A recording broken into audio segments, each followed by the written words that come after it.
You're with the Sound of Ideas from IdeaStream Public Media. I'm Stephanie Haney. Thank you for staying with us. For decades during the mid-20th century, everyday Americans were terrified of nuclear war. People held their breath as President John F. Kennedy warned of rising tensions with the Soviets during the Cuban Missile Crisis. They ducked under their desks as students for bomb drills and breathed a sigh of relief when relationships with the USSR were repaired at the end of the Cold War. But some academics warn that we're in fact closer to the possibility of nuclear war today than we ever have been. Joining me now is Dr. Ira Helfand, a two-time Nobel Peace Prize winner for his work with groups encouraging the elimination of nuclear weapons. One of those groups is the International Physicians for the Prevention of Nuclear War group, which Dr. Helfand was president of. He'll be in Northeast Ohio the night of Thursday, July 9th, at the invitation of Cleveland Peace Action, speaking on this issue. Welcome to the show, Dr. Helfand. Good morning, Stephanie, and thanks so much for having me. Thank you for being with us. If you want to be a part of this conversation, you can call us at 866-578-0903. You can also email us at soi@ideastream.org, or you can message us on Instagram at The Sound of Ideas. Now, Ira, this is an issue that you have spent decades working on, speaking about the importance of de-armament and avoiding nuclear conflict. What led you to dedicate your life to this topic? Well, I became involved with this issue when I was a young doctor, and I read some of the medical literature about what would happen if there was a nuclear war, and came to the conclusion, along with many of my colleagues, that really this was the greatest threat to public health that's ever existed, and that we should be looking at the danger of nuclear war primarily as a public health issue, a medical issue, if you will. So often the conversation about nuclear weapons takes place in this very abstract manner. It's based on game theory. It's really totally divorced from reality. And what we were saying then, and continue to say now, is that the conversation about nuclear weapons needs to be grounded in the reality of what these weapons will do when they are used. If that's the foundation for the conversation, you get a very different conversation than if you just start playing, nuclear chess, which is unfortunately what tends to happen. We have a call now from Thomas in Parma Heights. Thomas, welcome to The Sound of Ideas. Please go ahead. Yes, good morning, and thank you.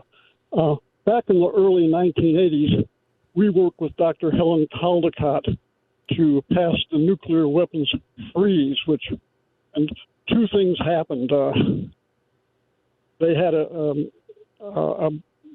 a big protest in New York City with 1 million people going to Central Park to protest. And then later, the House of Representatives actually did pass our nuclear weapons freeze. But at that time, they had a big conference at Bowling Green State University, and the keynote speaker was Dr. Jay Lifton. And this is my question. He was the doctor who wrote he's a psychiatrist. He wrote the book Nazi Doctors, for which he was famous, and he talked about psychological numbing or psychological avoidance. And I think that might be the biggest issue. And when Einstein, right after World War II, said for the Bulletin of Atomic Scientists that we were minutes from nuclear winter, nuclear holocaust, that was a big deal. But Jay Lifton came in and said we were in psychological numbing and had forgotten those lessons. And I would like to pose to your guest whether we're in psychological numbing right now. We are now 89 seconds from midnight, which is nuclear winter and nuclear war. And that's what I see hanging over our heads. And I'm ending my question. What role and how aware is the American public with everything going on about the threat of nuclear winter and nuclear war? Thank you for the comment. Go ahead, please, Ira. I was just going to say, I think you've put your finger right on a critical issue. Back in the 80s, as Stephanie mentioned before, almost everybody got it. People understood the danger that nuclear weapons posed. When the Cold War ended, there's this palpable wave of relief across the whole planet that the Cold War was over. We weren't going to have a nuclear war. We dodged the bullet. And I think a lot of people just decided we weren't going to worry about this anymore. And as a society, we began to act as though the problem had gone away. Of course, it hadn't. Things were a bit better. The 90s weren't as dangerous as the 80s had been. but the weapons were still there, tens of thousands of them. And now we weren't paying attention to them. And that's exactly the situation, unfortunately, that we're in today. The weapons remained. There are 12,000 in the world. They just kind of sat there waiting for international relations to get very tense again. And that's exactly what's happened.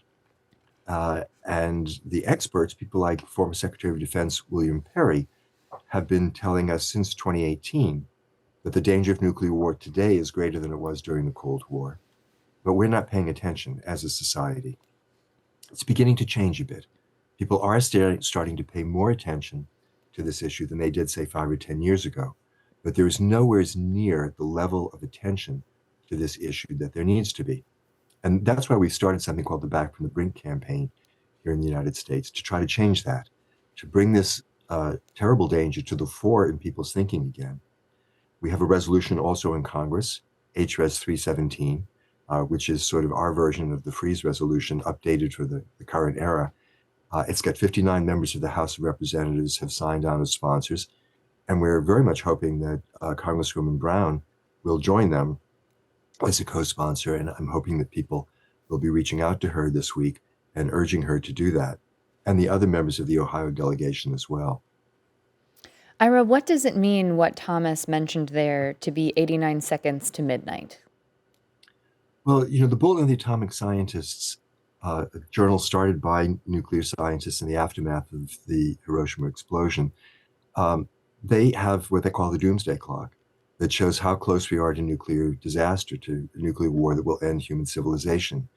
And it is currently set at 89 seconds to midnight, which is the closest it has ever been, closer than it was during the Cuban Missile Crisis, during the intense period of hostility in the early 1980s. And we should be paying more attention to that. The clock is set by a group of experts, and I think their judgment is sound in this case. The situation is incredibly dangerous, and we're not acting that way. We're going about our daily business as though this really existential threat were not hanging over our heads, but it is. Let's look now at some of the conflicts around the globe that are happening with nuclear-armed powers. You cite some of these as the reason for concern.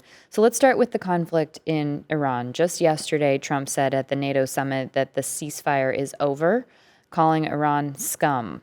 How do you read the situation with Iran? How big of a factor is that in our concern for nuclear war? Well, the situation with Iran is extraordinarily unstable. There was never really a peace agreement.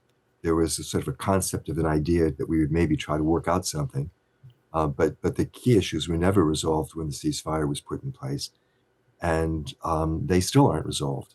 And it's not clear what's going to happen. I am quite concerned that President Trump may end up using nuclear weapons against Iran. He has gotten himself into a very difficult situation where he does not know how to end this conflict. He does not know how to reopen the Strait of Hormuz. He has not been able to achieve any of the objectives of the war that he launched. And I'm quite worried that his response to this will be to escalate the conflict further. He has threatened repeatedly during the course of this conflict to use nuclear weapons. The threats have been somewhat veiled. A whole civilization will die tonight. Those kinds of comments. But I think everyone has understood them to be threats that the U.S. will use nuclear weapons. And I think that threat remains real. It parallels the threats that Putin has been making in the Ukraine war since 2022.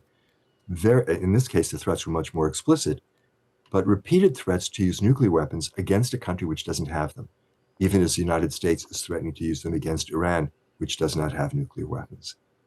And this is an extraordinary circumstance. In the last 15 months, 5 of the 9 countries which have nuclear weapons have been actively engaged in warfare. Russia and Ukraine, the United States and Israel against Iran, and India and Pakistan, 2 nuclear-armed countries fighting each other. Mini war last May, which could easily have escalated to a nuclear conflict. So this is an extraordinarily unstable situation. And again, we are not paying adequate attention to the danger of nuclear war that this situation creates. I think many people may be more familiar with the conflict between Russia and Ukraine. The conflict between the U.S. and Iran is in headlines almost every day. Can you tell us a bit more about the conflict between India and Pakistan for people who might not be aware of what's happening between these 2 nuclear powers? Sure. India and Pakistan have had four major wars since the 1940s when they became independent states. In May of last year, there was a terrorist attack in the Indian occupied area of Kashmir, carried out by a group that was based in Pakistan. In response to that, India attacked military sites in Pakistan, and there was a sort of a tit for tat that went on for 3 days. Fortunately, this did not escalate further. During the course of that conflict, Indian forces actually bombed an Air Force base in Pakistan where part of Pakistan's nuclear arsenal is maintained. This conflict could easily have escalated into a nuclear war between the two states.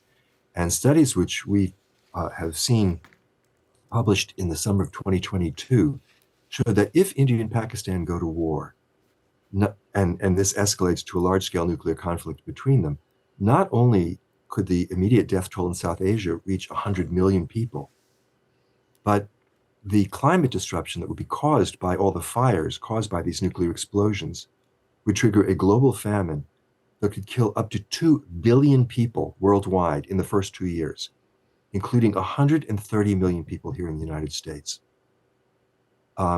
This would be the end of civilization as we know it. And this event was largely unremarked by the American public, unfortunately, and it was not very heavily reported by the media. But this is the kind of danger that we're facing. This is not like some remote thing that may happen 20 or 30 years from now. We could have had a civilization-ending nuclear war between India and Pakistan last year. And the next time there's a terrorist attack in India, there have been several that have triggered conflicts with Pakistan. This is what could happen. So we need to understand that we're basically living on borrowed time at this point. We need to be moving very quickly to diffuse the situation. And that's a very important point to make as well, because there is very significant good news here. We don't have to have a nuclear war. This is not like some force of nature that we're contending with. Whether we have a nuclear war or not is our choice. We can eliminate these weapons altogether, and that's what we should be doing. It's the only way we can be sure that they won't be used. And so the Back from the Brink campaign has proposed as its core organizing principle that the United States enter now into negotiations with the other 8 nuclear weapon states to try to achieve a verifiable, enforceable agreement to eliminate all nuclear weapons according to an agreed upon timetable. And that this be a serious effort. Not that we say we want to get rid of nuclear weapons sometime in the remote, unspecified future, but an active process that we begin now to seriously try to achieve this goal with this sense of urgency, because if we don't get rid of these weapons, it really is only a matter of time until something catastrophic happens and they effectively get rid of us. We do have a call now from Don in Cleveland. Don, welcome to the Sound of Ideas. Please go ahead. Thank you. I want to talk about the money. So many cities and counties and people around the country are suffering from economic, devastation, and we always have enough money for the war budget, the Pentagon budget, but for domestic priorities, it seems to fall to the wayside. And people, it's the elephant in the room that we don't talk about. That most of our money, $1 trillion this year, is going towards development of weapons, not specifically nuclear weapons, but weapons.